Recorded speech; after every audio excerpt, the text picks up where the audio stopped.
ห่านแซ่บหัวหลวงนี่เจ้าของแซ่บๆห่านหัวหลวงนะ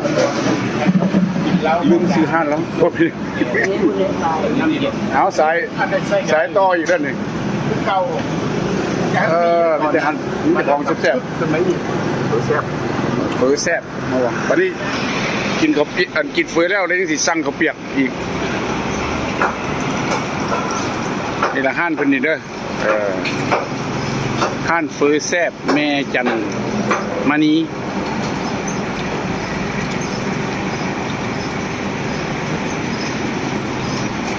คักอะไรเอาทายแล้วทายอีกใครอยากมาซิมกับนะเด้อมากินมาซิมมาเปียกแซ่บเด้อกินมันได้ด่างทอดแล้วสุกแล้วก็เปียกแซ่บบ่เอาสั่งความ เปียกแซ่บอีกทอดแล้วสุกเด้อมันเดือนเดียวกินต้องรักใครเจ้าของเจ้าเขาน้ำนั่นบ่ได้เข้าน้ำเขา